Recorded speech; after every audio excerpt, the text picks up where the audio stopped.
Assalamualaikum warahmatullahi wabarakatuh. Jumpa lagi dengan Mimin, di Ahmad Channel Indo. Mimin masih melanjutkan kisah Abu Nawas.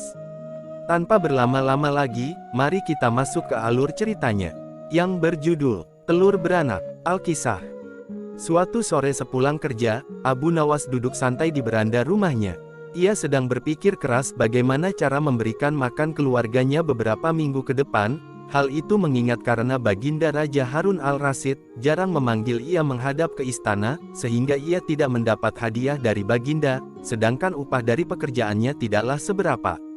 Ketika sedang bersantai dan terus memutar otaknya, tiba-tiba pandangan Abu Nawas menuju ke sebuah rumah mewah, dan sangat luas berjarak beberapa ratus meter dari rumahnya.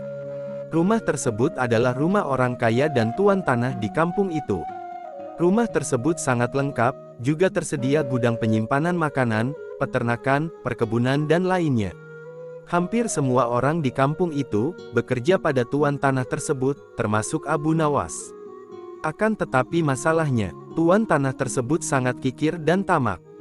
Sebelumnya, Abu Nawas di kampung itu sangat dikenal dengan bermacam kehebatannya. Salah satunya adalah membuat segala benda beranak. Sebenarnya kabar ini sudah biasa terdengar di kalangan masyarakat di sana. Ceritanya adalah, setiap kali Abu Nawas meminjam sesuatu, pasti akan dikembalikan secara lebih dengan alasan beranak. Alasan tersebutlah yang membuat orang-orang di sana sangat senang meminjamkan sesuatu kepada Abu Nawas. Dari hal ini, Abu Nawas mulai berpikir ingin meminjam sesuatu, tapi kali ini ia akan meminjam pada tuan tanah yang kikir dan tamak itu. Abu Nawas segera beranjak dari duduknya, menuju rumah tuan tanah tersebut. Sesampainya di sana, Abu Nawas langsung menyampaikan maksudnya, ingin meminjam 3 butir telur dari tuan tanah tersebut. Kontan saja si tuan tanah senang bukan kepalang, karena mengetahui jika telurnya nanti akan beranak, saat dikembalikan Abu Nawas. Karena kesempatan itu, si tuan tanah mulai menggunakan segala cara, agar Abu Nawas meminjam uang padanya, dengan harapan juga akan beranak. Ia juga menawarkan pinjaman-pinjaman lain kepada Abu Nawas, tetapi semuanya ditolak. Abu Nawas hanya meminjam 3 butir telur kepadanya.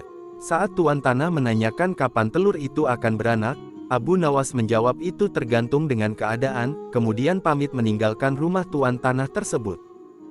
4 hari sudah berlalu, Abu Nawas pun mengembalikan telur yang dipinjamnya, dengan 5 butir telur. Tuan tanah sangat gembira, dan dia menawarkan pinjaman lagi. Abu Nawas pun meminjam piring sebanyak 2 buah, dan tuan tanah itu dengan senang hati meminjamkannya, dengan harapan piring beranak seperti telur sebelumnya. 4 hari pun berlalu lagi, dan Abu Nawas mengembalikan piring sebanyak 3 buah. Walaupun tidak sesuai dengan yang diharapkan, tetapi hati si tuan tanah cukup gembira. Ia berpikir, tidak apalah hanya beranak 1, karena bisa saja seseorang itu mempunyai anak 1, 2, bahkan tidak memiliki anak sama sekali. Seperti biasa, ia kembali menawarkan pinjaman uang kepada Abu Nawas. Abu Nawas tetap menolak, dengan segala cara bujuk rayu, akhirnya tuan tanah yang tamak itu. Abu Nawas setuju untuk meminjam uang padanya.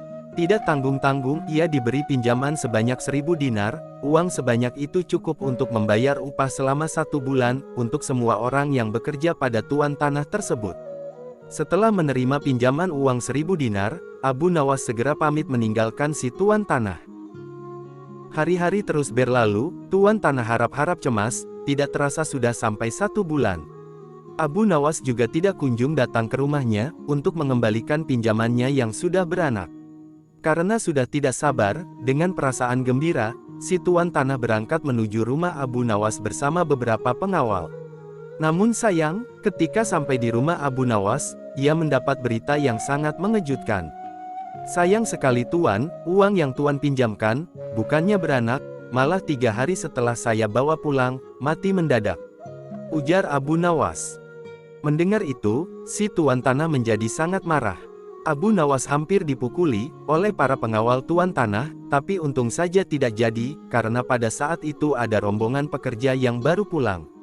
Tuan tanah pun segera kembali ke rumahnya, dengan perasaan yang sudah bercampur aduk, antara marah dan kesal. Keesokan harinya, ia mengadukan Abu Nawas ke pengadilan, dan berharap Abu Nawas dihukum gantung, atau bahkan dihukum rajam. Di depan hakim, Abu Nawas melakukan pembelaan dengan membeberkan semua duduk persoalannya. Demikian juga dengan si tuan tanah. Pengadilan pun memutuskan bahwa Abu Nawas tidak bersalah karena sangat masuk akal kalau sesuatu yang bisa beranak pasti bisa mati. Seketika itu juga tuan tanah yang tamak itu jatuh pingsan, dan Abu Nawas pun terbebas dari segala hukuman. Kisah selanjutnya, yang berjudul Mencari Cincin. Alkisah. Suatu hari, Abu Nawas sibuk mondar-mandir mencari sesuatu di sekitar rumahnya. Ia terus mencari-cari, namun tidak pernah menemukannya. Waktu pun terus berjalan, hingga sudah setengah hari ia mencari. Karena sudah terlalu lama mencari namun belum menemukan, akhirnya banyak di antara tetangga-tetangganya yang bertanya-tanya padanya karena penasaran.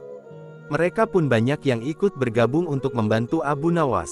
"Hai Abu Nawas, apakah yang sedang engkau lakukan?" tanya seorang tetangga. "Mencari cincin," jawab Abu Nawas dengan santai. Para tetangganya yang bergabung pun turut serta membantu sebisanya. Ikut mondar-mandir ke sana kemari lama sekali, hingga mereka pun kelelahan dan bosan. "Memangnya cincinmu itu kira-kira jatuhnya di mana?" tanya salah seorang lain dari para tetangga. "Seingatku, cincin itu jatuh di dalam rumahku," jawab Abu Nawas dengan santai tanpa merasa bersalah. Mendengar jawaban Abu Nawas, para tetangga yang ikut membantu langsung berhenti dari pencariannya. Sebagian ada yang marah dan langsung pergi, sedangkan sebagian lainnya tetap tinggal. "Jika jatuh di dalam rumah, mengapa engkau mencarinya di luar rumah?" tanya salah satu tetangga yang tinggal. Sejenak Abu Nawas menghela nafas. Abu Nawas pun memberikan alasan. "Bukankah kita sering melakukan itu, saudara-saudaraku? Seringkali kita mencari penyebab di luar kita, atas berbagai persoalan yang kita hadapi." Abu Nawas kemudian menambahkan, "Bahkan, kita menyalahkan pihak lain saat ditimpa masalah, dan menjadikan orang-orang di luar kita sebagai penyebab utama atas persoalan yang melilit diri kita sendiri." Catatan: semoga kisah di atas dapat kita ambil pelajarannya. Kisah selanjutnya, gaya memanah. Alkisah. Suatu hari, Abu Nawas diundang Baginda Raja Harun ar-Rasyid ke istana, seperti biasanya untuk berbincang-bincang, dan mendengarkan pendapat dan juga nasihat dari Abu Nawas. Sesampai di istana, Abu Nawas dijamu dengan makanan, dan setelah itu diajak ke pendopo Baginda Raja, untuk berbincang-bincang. Seperti biasa dalam perbincangan itu, Baginda Raja banyak melontarkan berbagai pertanyaan, termasuk pertanyaan yang akan menjebak Abu Nawas, namun seperti biasanya juga, Abu Nawas selalu lolos dari jebakan sang baginda tersebut, dan hanya membuat beliau malu atas jawaban Abu Nawas. Merasa tidak ingin dipermalukan lebih jauh oleh Abu Nawas, Baginda pun mengajak Abu Nawas ke taman di depan istana, dan menantang kecakapan Abu Nawas dalam memanah. Sesampai di taman, Baginda berkata, "Wahai Abu Nawas, di hadapan prajuritku, tunjukkanlah keahlianmu dalam memanah. Jika engkau berhasil mengenai sasaran, maka hadiah akan menantimu. Akan tetapi, jika engkau gagal maka penjara yang akan menantimu." Meski sedikit risau mendengar perintah Baginda, yang bertujuan menjebaknya, Abu Nawas tetap memperlihatkan sikap santai, dan menerima tantangan Baginda Raja. Ia pun mulai mengambil busur beserta 3 anak panahnya, sambil memikirkan jalan keluar, jika ia nanti gagal mengenai sasaran, karena ia memang jarang memanah. Abu Nawas pun mulai menarik busurnya, dan menembakkan panahnya ke sasaran. Sayangnya anak panahnya meleset jauh dari sasaran. Baginda pun tidak bisa menahan tawanya, sedangkan untuk menutupi kelemahannya, Abu Nawas langsung memberi alasan.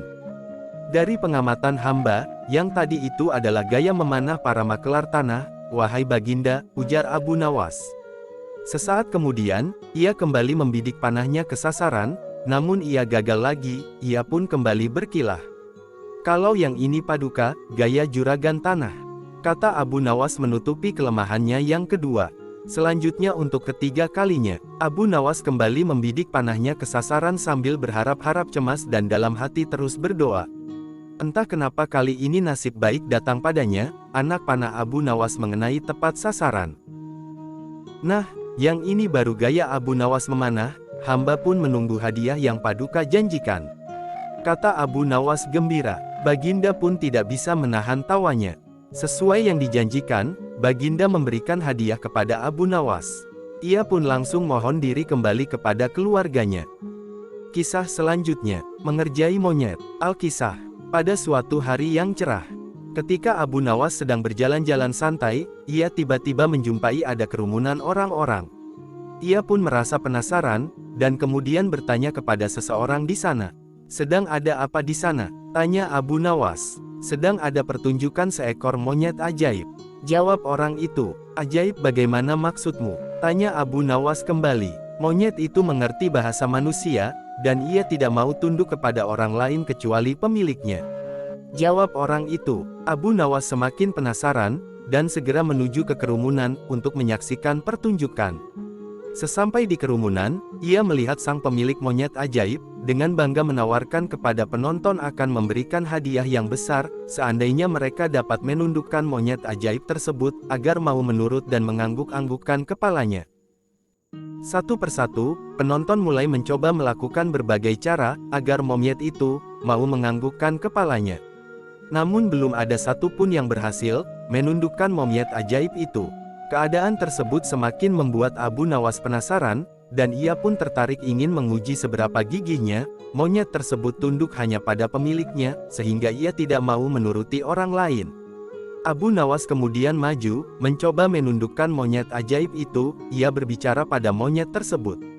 "Tahukah engkau siapa diriku?" Monyet itu menggelengkan kepalanya. "Apakah engkau takut kepada diriku?" Monyet itu tetap menggelengkan kepalanya. "Takutkah engkau kepada tuanmu?" Monyet itu mulai ragu, dan Abu Nawas kembali bertanya, "Jika engkau tidak takut kepada tuanmu, maka aku akan melaporkan kepada tuanmu," desak Abu Nawas. Mendengar ancaman Abu Nawas, dengan spontan kemudian monyet itu langsung menganggukkan kepalanya. Monyet tersebut tidak teringat akan perintah tuannya untuk tidak menurut kepada orang lain. Penonton bersorak ria, melihat keberhasilan Abu Nawas menundukkan monyet yang katanya ajaib itu, dan dengan berat hati bercampur malu, pemilik monyet itu menyerahkan hadiah yang dijanjikan kepada Abu Nawas. Pemilik monyet sangat marah, dan kemudian memukul monyet tersebut. Pada beberapa hari berikutnya, pemilik monyet kembali mengadakan pertunjukan, dengan maksud membalas rasa malu sebelumnya. Tapi kali ini dengan gaya yang berbeda, di mana penantang harus mampu menundukkan monyet itu, agar mau menganggukkan kepalanya. Satu persatu penonton mulai mencoba dengan berbagai cara, termasuk cara yang digunakan Abu Nawas sebelumnya. Tetapi monyet itu tetap tidak mau tunduk, dan menggelengkan kepalanya, karena sangat takut pada ancaman tuannya. Tibalah giliran Abu Nawas untuk maju dan kembali melemparkan pertanyaan kepada monyet tersebut. "Tahukah engkau siapa diriku?" tanya Abu Nawas. Monyet itu mengangguk. "Takutkah engkau kepadaku?" Monyet itu tetap mengangguk. "Takutkah engkau kepada tuanmu?" Monyet itu masih mengangguk. "Tahukah engkau gunanya balsem ini?" tanya Abu Nawas seraya mengeluarkan bungkusan kecil yang berisi balsem dari sakunya. Namun monyet itu tetap mengangguk. Abu Nawas kembali bertanya, "Apa boleh balsem ini kugosokkan pada selangkanganmu?" Monyet itu mengangguk. Abu Nawas kemudian menggosokkan balsem ke selangkangan monyet. Monyet tersebut merasa sangat kepanasan. Abu Nawas kemudian mengeluarkan lagi dari sakunya bungkusan balsem, kali ini lebih besar, dan dia kembali bertanya kepada monyet tersebut, "Apakah boleh aku menghabiskan balsem ini untuk kugosokkan pada selangkanganmu?" tanya Abu Nawas. Monyet itu sangat ketakutan, dan lupa akan ancaman tuannya, dengan spontan. Kemudian monyet itu langsung menggelengkan kepalanya. Untuk kesekian kalinya, Abu Nawas dapat menundukkan monyet itu, dan kembali pulang dengan membawa hadiahnya. Si pemilik monyet tersebut rugi besar dan berkata dalam hati, dia kapok mengadakan pertunjukan di pasar itu.